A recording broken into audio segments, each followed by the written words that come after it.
Oke, Assalamualaikum warahmatullahi wabarakatuh. Selamat pagi, salam sejahtera untuk kita semua. Anak-anakku yang saya sayangi, saya cintai, dan saya banggakan, siswa-siswi SMA Negeri 3 Cilacap.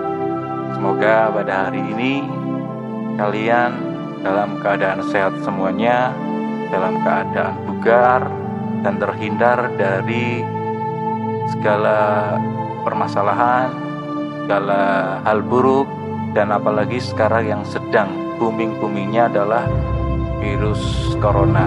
Semoga kita semua, keluarga besar SMA 3 dan seluruh rakyat Indonesia, bahkan seluruh dunia, bisa segera melewati masa-masa seperti ini, dan kita bisa kembali lagi, kita bisa bersama lagi, kita bisa bertemu lagi di sekolah tercinta kita bisa melakukan pembelajaran dan tatap muka. Sungguh rindu rasanya, sudah cukup lama kita tidak berjumpa.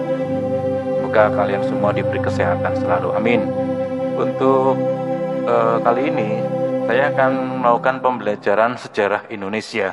Jadi berbeda dengan konten yang sebelumnya, sekarang kita akan membahas sejarah Indonesia, berarti menyeluruh.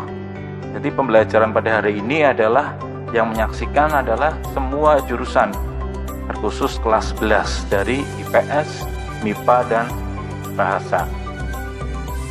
Jadi mungkin untuk teman-teman yang belum pernah mengikuti pembelajaran seperti ini, nanti untuk MIPA dan Bahasa diperhatikan kalau IPS sudah pernah 2 kali pertemuan. Jadi nanti saya minta anak-anak, teman-teman semua di sini bisa mencantumkan absen kalian. Jadi nanti kalian tetap absen di kolom komen dengan cara ketik nama, terus kelas, dan juga absen. Jadi nama, kelas, absen. Tuh.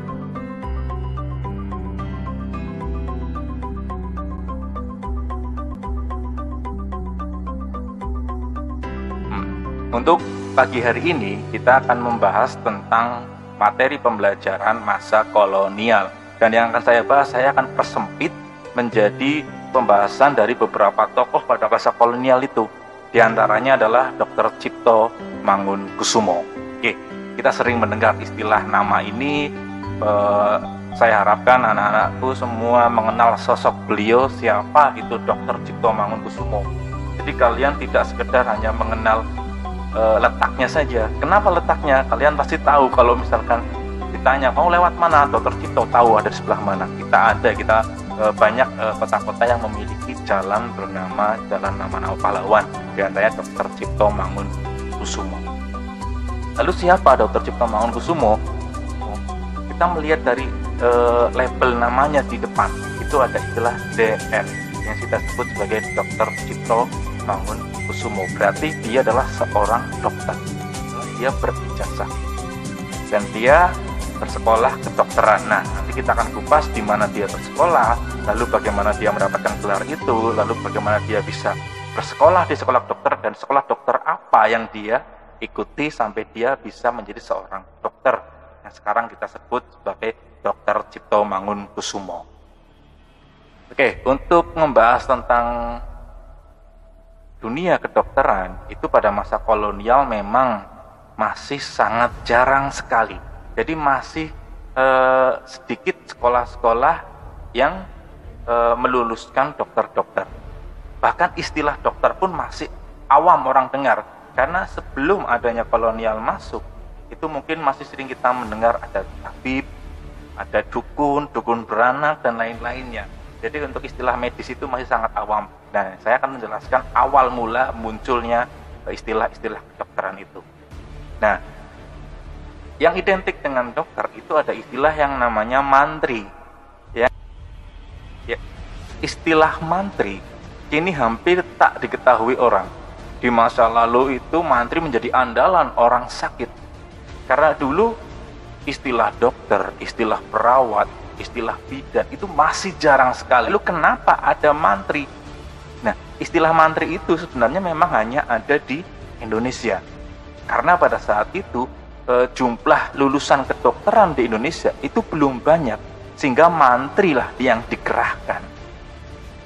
Jadi mantri itu muncul karena keperluan banyaknya virus-virus yang melanda, diantaranya adalah cacar. Mungkin sekarang bisa dikatakan cacar itu cukup ringan lah, penanganannya tidak terlalu panik itu pada masa ini, tapi berbeda dengan pada masa itu karena belum ada vaksin yang memadai, belum ada ilmu-ilmu yang lebih mendalam, karena kita terus mengalami kemajuan teknologi, kemajuan ilmu pengetahuan, sehingga mungkin saat ini wabah cacar itu tidak terlalu menghebohkan. Dan sekarang yang sedang heboh adalah COVID-19. Semoga setelah ini akan memuncul cara menanggulangi dengan adanya virus corona ini. Wabah cacar itu kebanyakan menyerang buruh pribumi di perkebunan milik Belanda.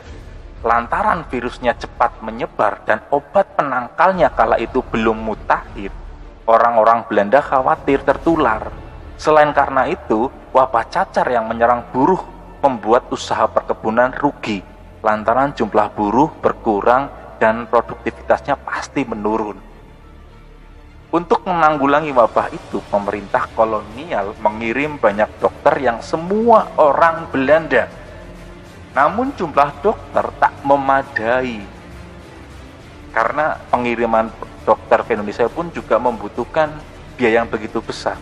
Dan juga luasnya Indonesia itu sangat luas sekali dan banyak tenaga buruh di Indonesia, sehingga kewalahan kalau terus-terusan mengirim dokter dari Belanda, bisa-bisa habis. Kita bisa bayangkan jumlah penduduknya kan juga memang lebih banyak Indonesia.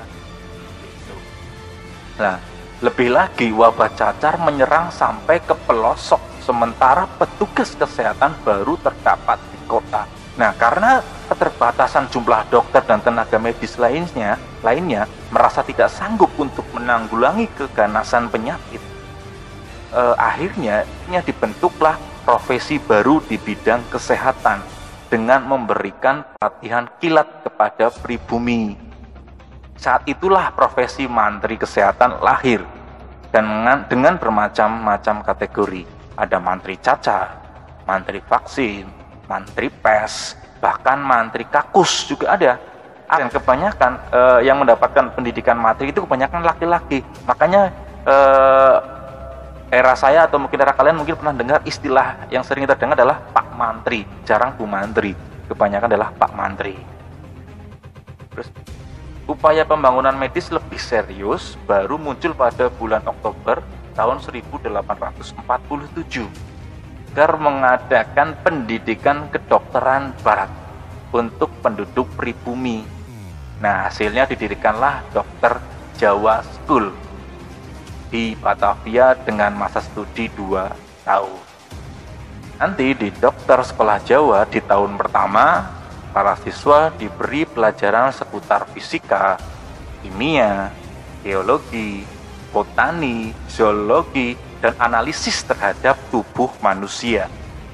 Sementara pada tahun kedua, para murid diberikan ilmu bedah, patologi, anatomi patologis, material medis, obat-obat pokok, dan pelatihan praktek di klinik.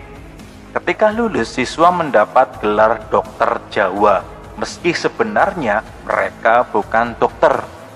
Kita tahu sendiri kalau kita sekarang kuliah dokter itu nggak mungkin 2 tahun selesai, hampir bertahun-tahun. Kita kuliah umum saja, atau mungkin yang 4 tahun, ada yang 3,5 tahun, dan lain-lainnya. Jadi ibaratnya nggak mungkin lah kuliah dokter itu hanya selesai 2 tahun. Jadi waktu itu mereka bukan dokter, melainkan pembantu dokter Eropa. Para lulusan sekolah itu ditempatkan di kampung-kampung dan daerah terpencil. Ya, sosok mantri kadang tidak bisa dibedakan dengan dokter Jawa karena mereka menggunakan atribut dan peralatan yang sama. Para mantri juga berperilaku layaknya seorang dokter, yaitu menganalisis penyakit dan memberi obat. Kalau menurut peraturan internasional yang boleh memberi obat itu hanya dokter, tapi karena jumlahnya masih sedikit lulusan dari dokter Jawa, mantri bertugas seperti dokter pada umumnya.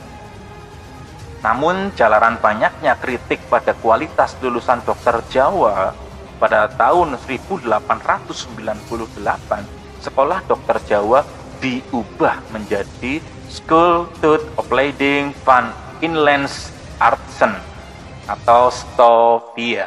Masa studinya diperpanjang jadi 8 tahun. Ini normal. Jadi kalau tadi dokter Jawa itu adalah 2 tahun, dan karena banyak protes dianggap sama aja dengan mantri gitu. Jadi akhirnya dibentuklah sekolah kedokteran, yaitu Stovia. Masa studinya jadi 8 tahun. Dan yang jelas ada perbaikan kurikulum. Yang tadinya 2 tahun jadi 8 tahun, jadi banyak diupdate ilmu-ilmu yang didapatkan dari sekolah kedokteran itu. Dan era ya pada saat itu yang mendapatkan gelar dokter dari sekolah Stovia diantaranya adalah Dr. Cipto Mangunkusumo, dan juga ada Dr. Rajiman Widyodiningrat. Beliau-beliau adalah hasil cetakan atau lulusan-lulusan dari sekolah kedokteran Stovia, dan bukan difungsikan sebagai mantri atau dokter Jawa, tapi memang itu adalah dokter tulen, dokter asli yang bergelarkan dokter. Oke, jadi ada pemisah antara mantri, dokter Jawa dengan dokter. Kita mendapatkan 3 istilah medis pada masa kolonial, ada mantri, dokter Jawa, dan dokter betulan, dokter tulen. Dan kemudian kita tahu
dulu, Hindia Belanda pernah melakukan hal serupa. Kala Jawa Tengah dilanda wabah tifus, atas permintaan Gubernur Jenderal, Dr. Willem Post melakukan riset dan memberikan usulan. Sempat ditanggapi sinis, usulan Post akhirnya dijalankan. Penderita dikarantina, yang sehat diminta membatasi aktivitas. Melanggar aturan karantina bisa didenda 2.000 foren atau penjara bagi orang Eropa dan kerja paksa bagi bumi putra. Petugas medis juga dikirim ke daerah paling berdampak. Kebutuhan obat-obatan, terutama kina, dipenuhi. Selimut bekas tentara disediakan bagi penduduk. Yang ditolak adalah usulan pemberian 10 foren bagi penderita yang dikarantina. Meski ada komentar negatif, sebagian besar bupati mendukung